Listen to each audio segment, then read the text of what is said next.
Edgar Allan Poe. Si digo ese nombre y esos apellidos, probablemente se te venga a la cabeza el escritor de cuentos de miedo y terror. Pero eso realmente no es del todo cierto porque son muy pocos los cuentos de Edgar Allan Poe que se pueden considerar de terror. Eso sí, pionero de muchas cosas, su obra y sobre todo sus ideas revolucionaron la literatura moderna y hoy te voy a explicar qué tiene de especial en la literatura de Edgar Allan Poe. Aparte de que es siniestra.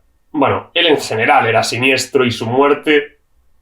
Después hablamos de eso. ¿Qué tal? ¿Cómo estás? Bienvenido, bienvenida a mi canal. Yo soy Cristóbal Castro y empecemos de una vez, que hay mucho que decir. Edgar Allan Poe nació en Boston en 1809. Con 2 años se queda huérfano y es adoptado por un empresario de la zona llamado John Allan, casado con Frances Allan. La relación entre Edgar Allan Poe y John Allan fue muy complicada, 2 hombres muy orgullosos con ideas muy férreas y muy diferentes. Y en 1927 Edgar Allan Poe entra en la Universidad de Virginia y ahí tontea con la bebida, empieza a tener problemas con el juego y contrae una deuda de más de $2.000, que de aquella era una cantidad muchísimo mayor de dinero que hoy en día. Su padre adoptivo se niega a pagar las deudas, discuten y Edgar Allan Poe decide cortar los lazos y marcharse de casa. Hasta aquí se entiende todo bien, ¿no? ¿Qué ocurre? Que Edgar Allan Poe, a raíz de esto, decide alistarse en el ejército de los Estados Unidos y 2 años después lo echan por negligencia. Edgar Allan Poe no era el soldado más capaz según la Academia Militar de West Point. Y gracias a todo este cúmulo de desgracias y peleas con la familia por un lado y su intento fallido de alistarse en el ejército por el otro lado, Edgar Allan Poe termina sumergiéndose de lleno en la literatura, si bien es cierto que ya en este momento empezaba a escribir sus primeros relatos, sus primeros poemas. Entre 1830 y 1840 Edgar Allan Poe empieza a colaborar con revistas literarias, con periódicos, empieza a publicar sus primeros poemas, algunos relatos, y empieza a ganarse un nombre, empieza a tener cierta repercusión. Y es ya entrada la siguiente década cuando alcanza el cenit de su carrera con la publicación de El Cuervo y otros poemas en 1845. Su obra es realmente amplia y en poesía podríamos destacar El Cuervo y otros poemas, y en cuentos tiene muchos muy importantes: El Gato Negro, Berenice, Eleonora, El Corazón delator, La Caída de la Casa Usher, y después sus novelettes, que es un término que se refiere básicamente a relatos largos, novelas cortas, sobre todo de detectives. Por un lado está Los Crímenes de la Calle Morgue y por el otro El Misterio de Marie Roget. Principalmente esta sería la obra más destacable, aunque hay muchísimos otros relatos. En breves veremos en mayor profundidad algunas de estas obras, pero al principio del vídeo te decía que Edgar Allan Poe era un pionero. Era un escritor revolucionario y cabría preguntarse ¿por qué? Primero, por la reinterpretación del terror. Mediados del siglo XIX, cúspide de la literatura gótica relacionada con el género del terror. El Castillo de Otranto, El Monje, Frankenstein o el moderno Prometeo, Drácula.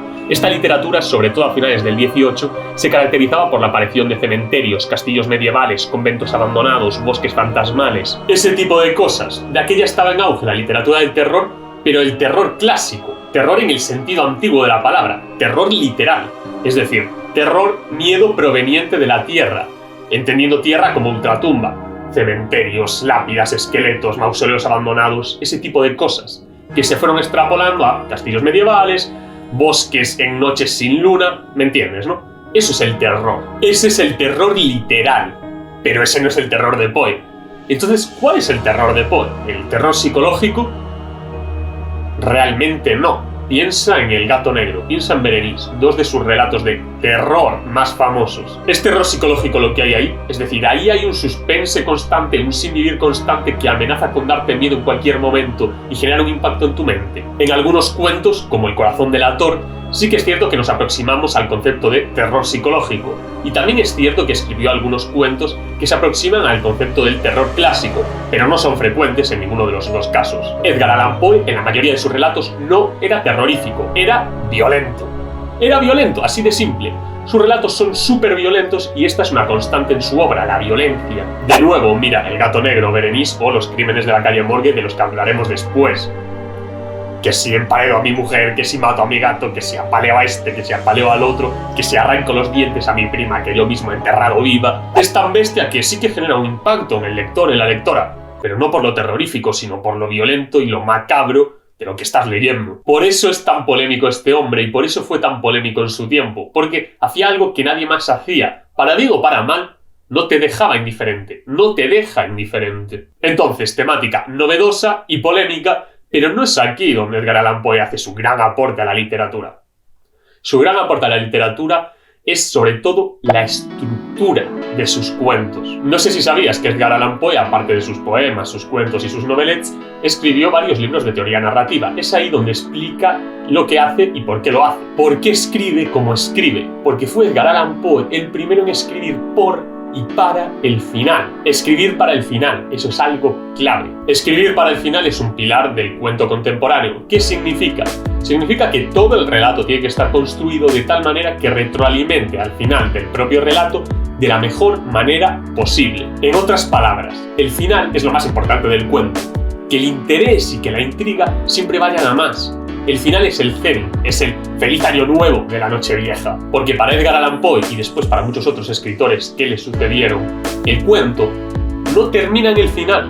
El cuento debe proyectarse más allá del final en la mente de los lectores. No basta con simplemente decir, colorín colorado, este cuento se ha acabado. Sé que todo esto es algo denso, pero es que es clave para entender el mundo de los cuentos. Cortázar, Borges, García Márquez, Alice Munro, todos ponían en práctica esta máxima. Y después está la idea de economizar palabras. Como todo esto es muy denso, vamos a hacerlo sencillo. Economizar palabras significa que cada palabra cuenta. Cada palabra, cada frase tiene que estar ahí por algo, porque el cuento es corto.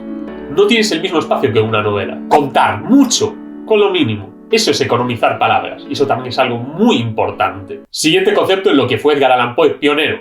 Novela de detectives. Novela de detectives. Ni reinterpretación, ni readaptación, ni leches. Edgar Allan Poe es el creador de la novela de detectives tal y como la conocemos hoy en día. El fundador de la novela de detectives y, por tanto, de la novela policíaca. El fundador. Ya llevamos 3 aspectos en los que fue Edgar Allan Poe totalmente pionero.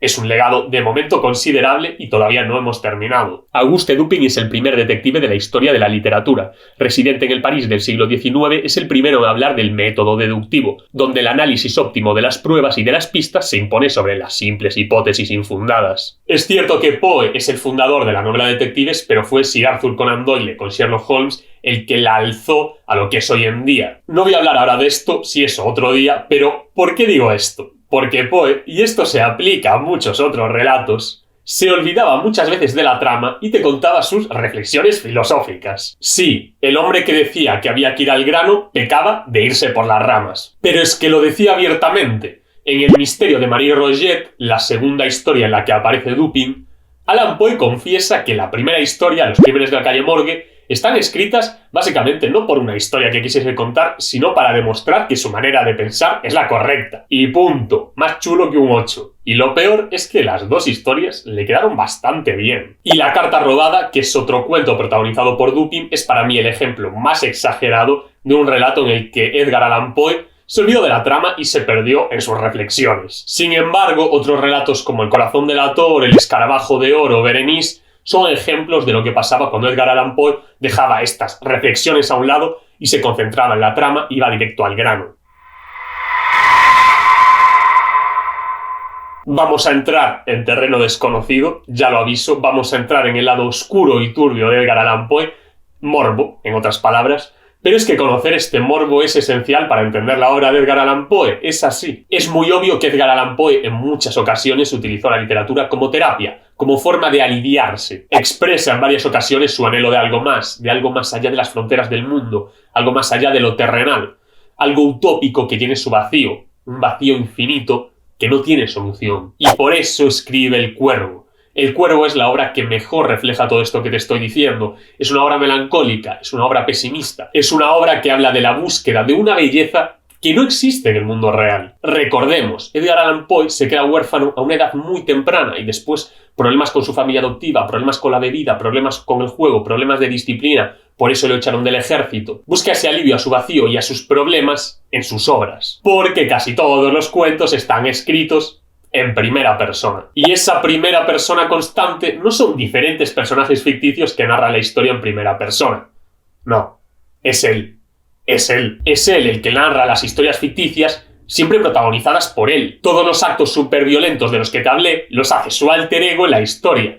Eso es lo realmente siniestro. Además, hay otra constante en su obra que es eximir sus culpas. En El gato negro echa la culpa a la bebida, como en Eleonora. Incluso llega a culpar al diablo, o en Berenice se inventa una enfermedad mental, la monomalía, para excusar el hecho de que entierra viva a su prima y le arranca los dientes. Siempre todo es culpa de la tentación, del alcohol, del diablo, del mundo.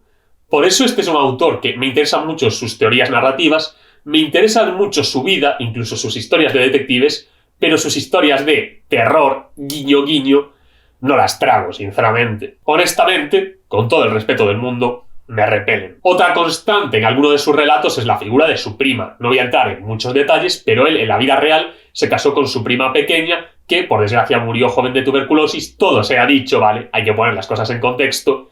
Casarte con tu prima era algo mucho más común en aquella época. Y el alter ego ficticio de esta prima no para de aparecer en sus historias. Llegamos a la parte más escabrosa del vídeo. La muerte de Edgar Allan Poe. La misteriosa y muy extraña muerte de Edgar Allan Poe. Fue en 1849, a los 40 años, nos encontramos con un Poe ya muy volcado en la bebida. Su problema con las drogas era ya muy serio. 3 de octubre de 1849.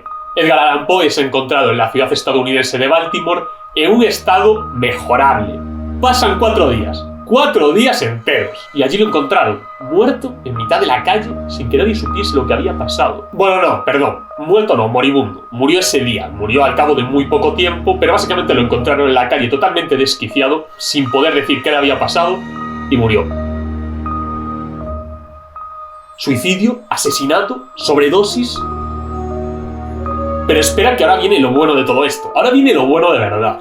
Rufus Wilmot Griswold, que ya te digo, vaya combinación, más fácil de pronunciar, era un reconocido rival de la época de Edgar Allan Poe. Que los dos eran enemigos era algo de dominio público, porque Griswold había hecho una lista con los mejores poetas, no había metido a Poe, se habían enfadado, después habían competido por encabezar una revista literaria. Bueno, mucha movida, ¿vale? Mucho drama, pero básicamente eran enemigos. Y muy poco después de la muerte de Poe, Rufus Wilmot Griswold publica una biografía, bueno, más bien una esquela larga sobre Edgar Allan Poe, que también te digo, tócate los huevos. Y básicamente ahí lo representaba como un hombre deleznable, borracho, drogadicto, un loco depravado. ¿Tenía razón? ¿O acaso solo lo movía la ira y el rencor? ¿Estaba incluso relacionado con la muerte de Edgar Allan Poe? La verdad, no lo sé, no estuve ahí, pero lo que sí que es cierto es que es una forma, hombre, bastante cobarde de actuar, también te lo digo, porque Edgar Allan Poe pues ya no estaba ahí para defenderse y tuvo que ser el círculo cercano del autor el que saliese en defensa de él